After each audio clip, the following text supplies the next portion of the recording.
ଶୋଇଲା ବାଘକୁ ଉଠେଇଛ ମାନେ ସମ୍ଭାଳ ଏଥର। ଥରେ ମୁହଁରେ ରକ୍ତ ଲାଗିଛି ମାନେ କେତେ ଜଣକୁ ଯେ ଖବିରା କରିବ ତାହା କଳ୍ପନା ବାହାରେ।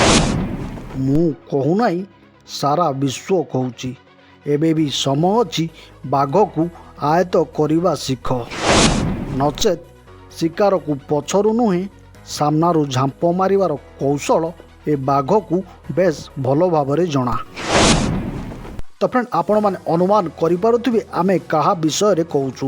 ଆମେ କହୁଛୁ ମୁମ୍ବାଇ ଇଣ୍ଡିଆନ୍ସର ବିସ୍ଫୋଟକ ବ୍ୟାଟ୍ସମ୍ୟାନ୍ ତଥା ମିଷ୍ଟର 360 ଡିଗ୍ରୀ ଭାବରେ ପରିଚିତ ସୂର୍ଯ୍ୟକୁମାର ଯାଦବଙ୍କ ବିଷୟରେ, ଯିଏ ଏବେ ଚଳିତ IPLରେ ବଡ଼ ବଡ଼ ନାମୀ ଦାମୀ ବୋଲରମାନଙ୍କୁ ଅଦା ଛେଚିଲା ପରି ଛେଚି ଦେଇ ଯାଉଛନ୍ତି। ମ୍ୟାଚ୍ର ଡିଫେଣ୍ଡିଂ ହେଉ ଅବା ଚେସ୍, ଏ ଭାଇକୁ ଆମର କିଛି ବି ଫରକ ପଡ଼ୁନି। ପ୍ରଥମ ବଲ୍ରୁ ହିଁ ବିଶାଳ ଛକାରେ ହାତ ଧୋଉଛନ୍ତି ଏହି ଖେଳାଳି। ନାଁଟି ଯେମିତି ଆଙ୍କ କାମ ବି ସେମିତି।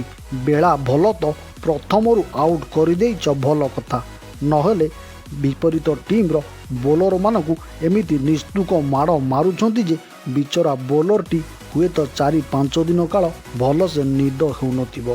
ପଡ଼ିଆ ଭିତରେ ଏଣ୍ଟ୍ରି କରିବା ମାତ୍ରେ ସୂର୍ଯ୍ୟ ଡାକରେ ମଇଦାନ କମ୍ପୁଛି। ସୂର୍ଯ୍ୟକୁମାର ଯାଦବଙ୍କ ଏଭଳି ଦମଦାର ବ୍ୟାଟିଂରେ ବଡ଼ ବଡ଼ କ୍ରିକେଟ ବିଶେଷଜ୍ଞଠାରୁ ଆରମ୍ଭ କରି ସୋସିଆଲ ମିଡ଼ିଆ ପର୍ଯ୍ୟନ୍ତ ଭାଇରାଲ ହେବାରେ ଲାଗିଛନ୍ତି ଏହି ଖେଳାଳି। ତ ଫ୍ରେଣ୍ଡ, ଚଳିତ IPLରେ ଆଗକୁ ଅନେକ ମ୍ୟାଚ୍ ବାକି ଥିବାବେଳେ ବର୍ତ୍ତମାନ କିନ୍ତୁ ପ୍ଲେ ଅଫ୍ର ରେସ୍ରେ ଥିବା ସମସ୍ତ ଦଳ ପାଇଁ ଚିନ୍ତାର କାରଣ ପାଲଟିଛନ୍ତି Suryakumar Yadav.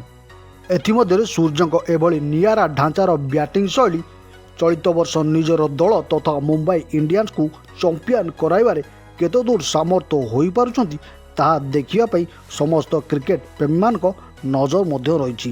Bureau report, creek fact Odia.